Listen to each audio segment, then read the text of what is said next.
All right, so ready to get back into it? Yeah. Got my whole point. I forgot the whole point. Holy shit. Oh, I need a second. Yo. Yeah! Nah. It starts just going nuts, man. He is a B-class fighter. The card was dope, man. Yeah, it was a great card, man. Let's talk about, Isaac Cruz. I try to be as unbiased as possible.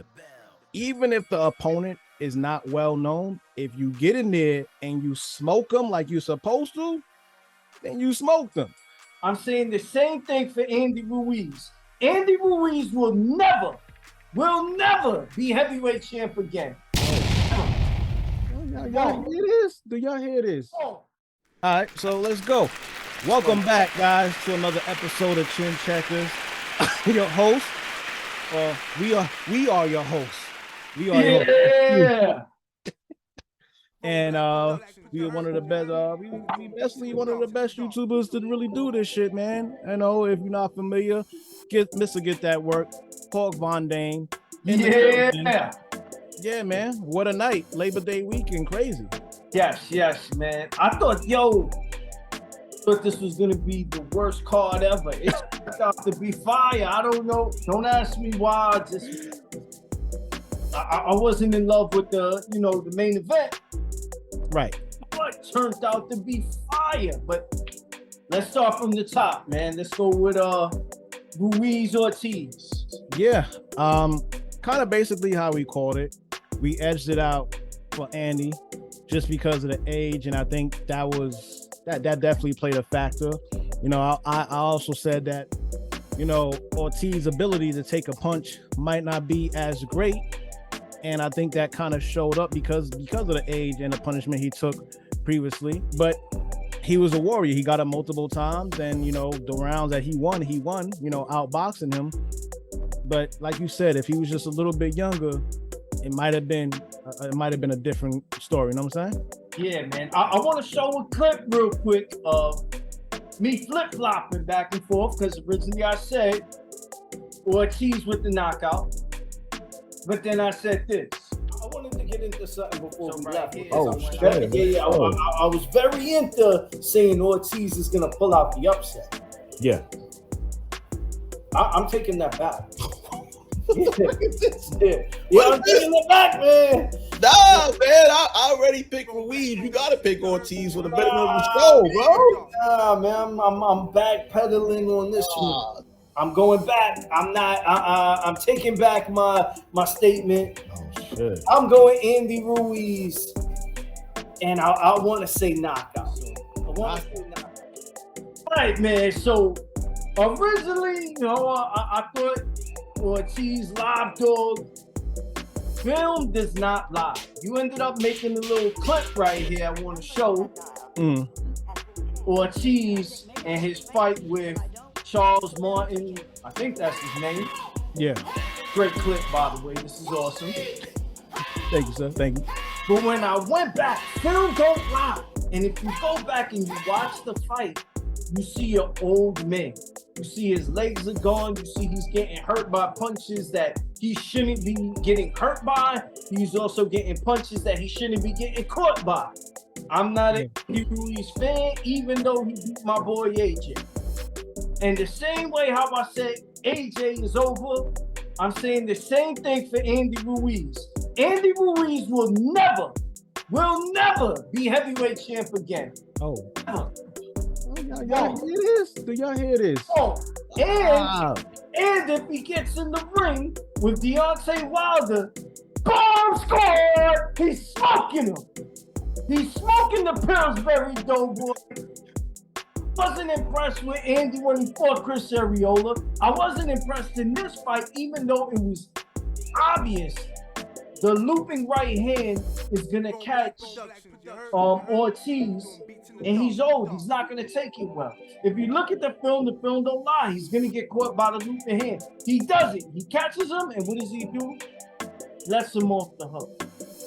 He let the 45-year-old off the hook, and the 45-year-old proceeded to whip his ass whenever he wasn't old and getting caught with a punch.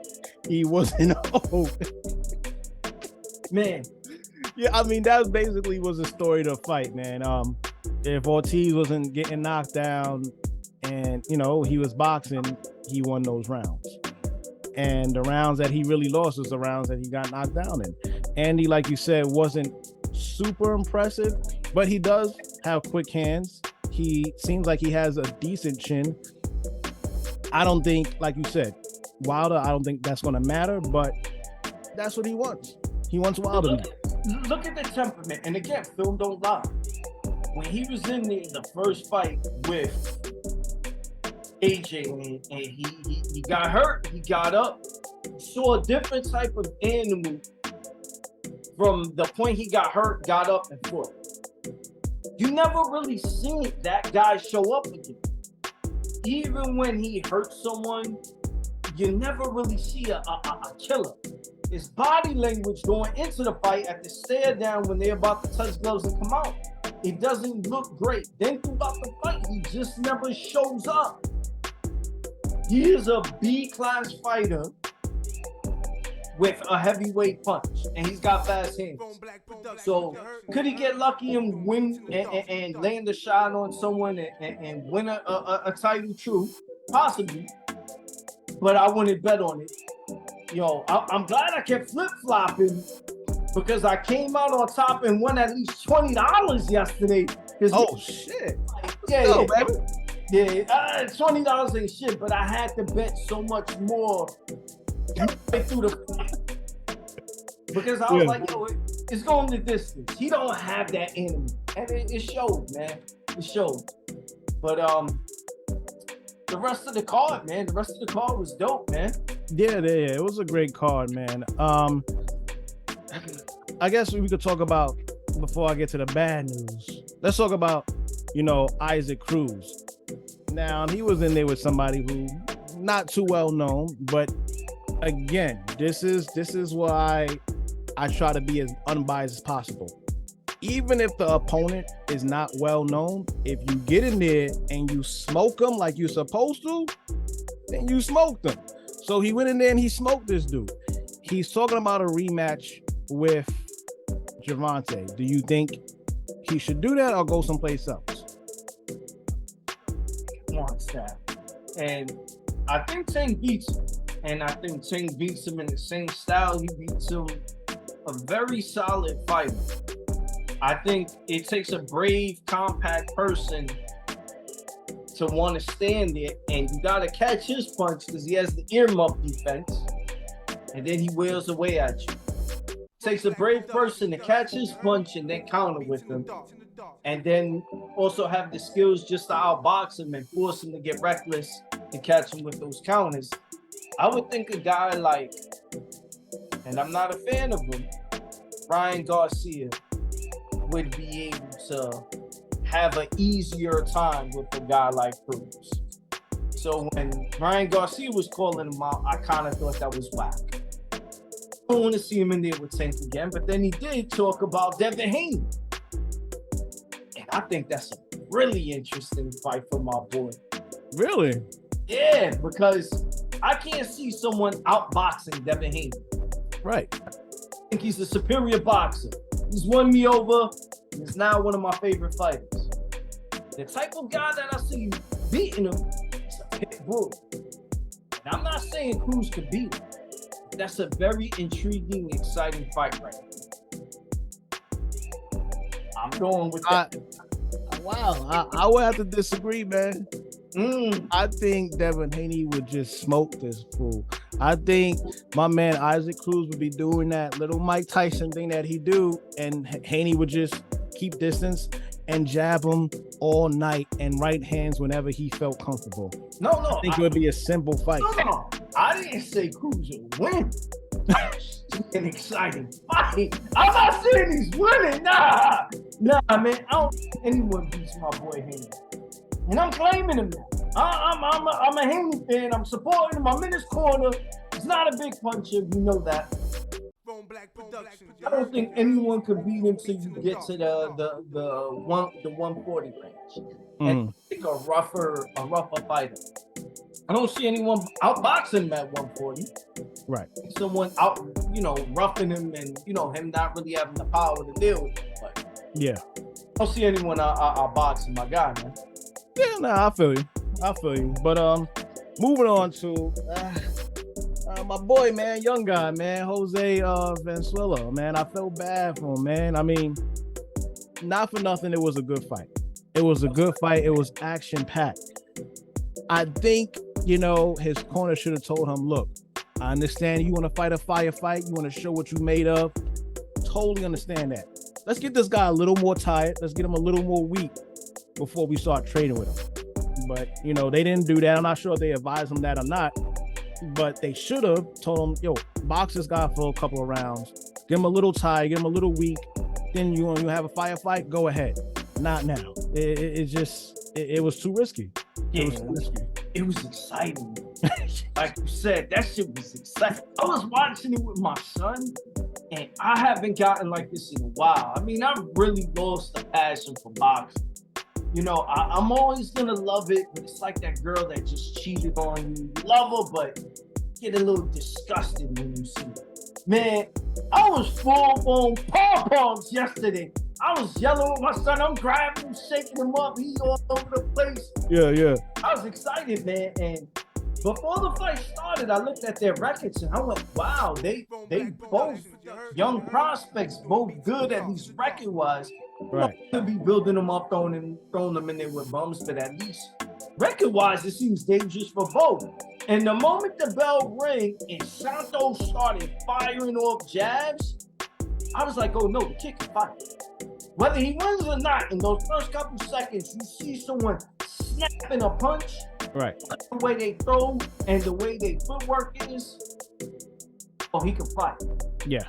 They started landing on each other. I was like, man, we got some fireworks here, man. And one thing I would say is, Rayo looked almost shell-shocked or not ready to fight. From the moment the bell rang, he didn't look warmed up or shocked, like he got caught. Right. Not prepared for the firestorm that came, and it came fast. He ended up wobbling the dude back, though. He dropped the guy. He dropped him, and that's probably what kept him in that firefight, kept his pride and his ego going, because he's like, oh, I could hurt him and drop him too, but he should have boxed a little more and waited a couple more to trade with him, because most of the exchanges, he was not getting the better of it. So he should have waited a little more. Let me alley-oop this. If you his promoter, his manager, his trainer, they come back to you. Yo, do you want an immediate rematch? What you saying? I'm saying yeah. Oh, I'm saying absolutely yeah. I'm saying absolutely yeah, because one is going to be a show. My man is going to sell because he already did on the first fight, but now he knows I need to break him down a little more, and then I can have this fight. I already had the power because I already knocked him down, and I already have that in the back of my head. Like, even though I got knocked down, I got stopped, I could hurt him too. So it's not like I just got beat. I hurt him too. So knowing that, yeah, run it back. We're gonna do it right this time. We're gonna do it right this time. You're a little more braver than me, baby. Yeah. Doing it. I'm gonna have to work on some things with him. Put on my trainer hat real quick. I'm gonna have to work on some things with him. Some head movement, you can't just sit and duck. I want to do it immediately. Maybe like the Lubin thing. After he got smoked by Charlo, take a couple fights, build back your confidence, and then get back in there. But Lubin never got a chance to get back in there with Charlo. But I'm just saying, like, right. But I think Abner, is that how you say his name? Abner Mares. Okay. Yeah. His return. Yeah, man. What did you think, Playboy? I don't care for him, so I don't give one. I know.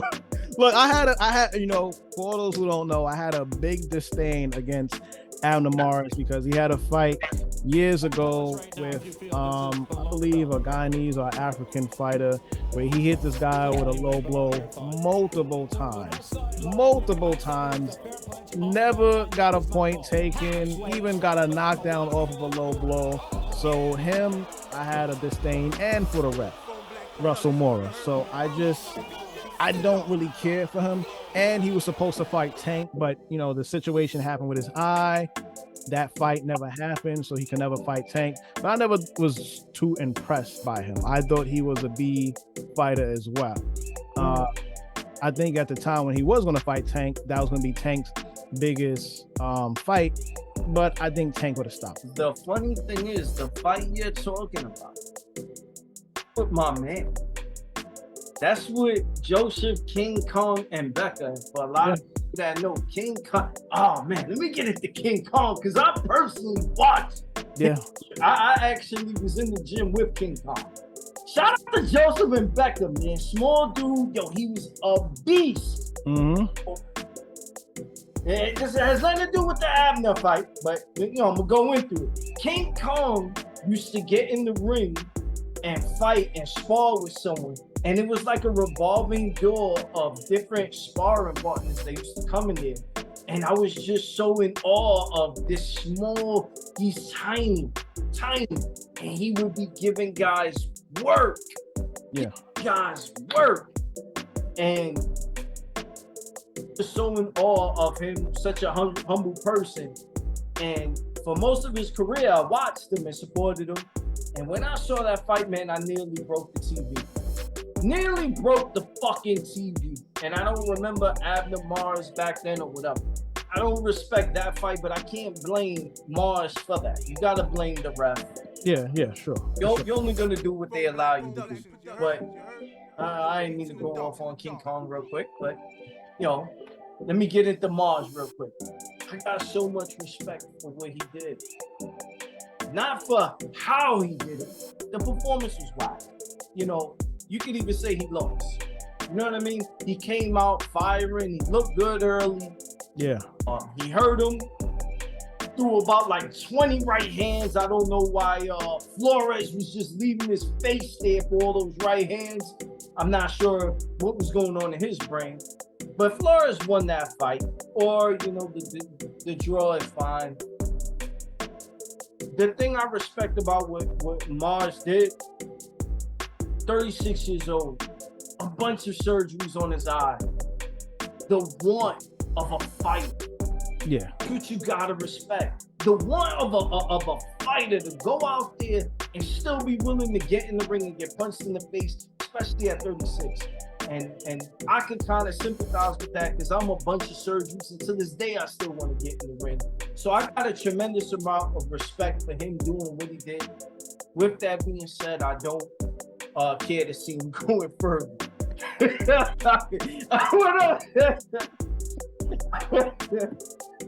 let me give you your roses now. Now go take a seat. Yeah. Go commentate now, man. Much respect for him trying.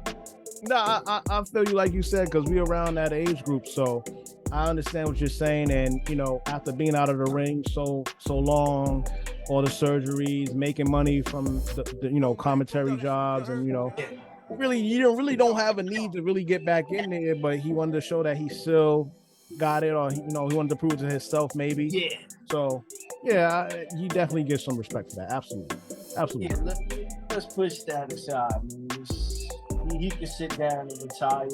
But I don't know if you was on Twitter.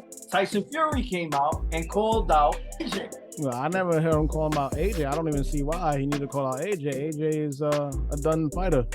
He just called him out on Twitter. Hey, Tyson Fury, aka the Gypsy King, the WBC heavyweight champion of the world, as you can tell. I think you've all heard that I'm going to be fighting soon, within the next few months. And I think that before I announce an opponent, that I need to do this, just in case. Anthony Joshua, I know you've just lost a fight to Usyk and you're doubtless at the moment. And I'd like to give you an opportunity to fight me for the WBC Heavyweight Championship of the World and the Lineal Championship in the next few months. You're coming off a 12-round fight, so you're match fit, you're ready. I'm giving you a few months' notice. If you're interested, I'll send you the date over and we can rumble a Battle of Britain for the WBC Heavyweight Championship of the World. Let me know if you're interested. If not, I will select another opponent. Thank you very much and good night. Boom. this is just obvious what it is with boxing, right? Usyk beat AJ again. We got Tyson Fury right now. I'm not sure he's alluding to calling out Usyk, but he's definitely saying he wants AJ. Now, for the people who don't know, he's a star money-wise. Money, yeah. Moves the needle. And if I'm in their corner, I'm saying the same exact thing. If I'm Fury, if I'm AJ, you guys need to jump on this. Fuck greatness, fuck whatever. The fans want to see it. Deliver this fight next. That should be the next fight. And it's because of the money. Usyk does not move the needle. And he's a very skilled fighter, much respect to him. And I'm someone who's incredibly harsh on him because he's a smaller guy. Right. Not very entertaining to me. This is why boxing is a business first. And if you know the business, you can kind of tell without knowing no history of what they're doing in camp or nothing, who would win on the cards.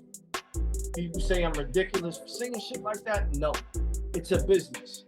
Like I knew there was no way they were gonna give Canelo Bivol the decision, but he went out there and smoked Canelo. Yeah. That's the only way you get a decision if you're not a big money draw. So this fight has to happen. If not, Usyk is gonna have to knock out Fury in order to win. They are not gonna allow Usyk to win the championship unless he puts on not even the performance he did the second fight. You gotta put on the performance he did the first fight with AJ, where he just basically smokes him the whole fight. He's not gonna win a Tyson Fury fight. Even if it's a close fight, he's edging Fury. They're not gonna give him that fight. I mean, I don't know. I can see they might. You never know. I'm not sure how I feel about that. But just to talk about the AJ and Fury fight, I feel like this is a missed opportunity. Like you said, boxing is also, is a business. And while AJ and, Fury would definitely sell, his last performance, AJ that is, it definitely hurts. And I think most people, even though they're UK fans, I think most people know how that fight would end. Yeah, man, I don't know. I don't think I need that fight. If they want to do it just for UK and everything, that's cool. But if Joshua had a meltdown after losing the Usyk and the way he had a meltdown, I think he's done. I don't think he needs to be in there. Honestly, I don't. I don't see it at all. I don't see it. He doesn't seem like he has the mentality to be in a fight like that. To me, I think it may do more harm than good. I remember there was this strikingly handsome, good-looking YouTuber that said he would never be heavyweight champ again, and he happens to be your co-host. I did say that a while back, and I'm an AJ fan. Yeah. But, bro, that's an exciting fight. Regardless of what happens in greatness or whatever, that is way more exciting than Usyk and Fury. I'm sorry. I do not want to see that fight. I don't. What they could do is like a weird, this weird title type thing. Have AJ and Fury fight, and have Wilder and Usyk fight, and then we're gonna have Fury and Wilder again. Hey, maybe Usyk beats Wilder. You never know. It's possible. It's possible. He has the skills to outbox Wilder. The physical capabilities to take Wilder's bombs, I don't know. He may not even get touched by Wilder's bombs, you know? But it's interesting. I'll throw something out there, man. That would be interesting if he somehow survived all 12 rounds and not get hit with a power shot or not even go down from Wilder. That would be impressive. Nobody has ever done it. So, yeah, that would be impressive.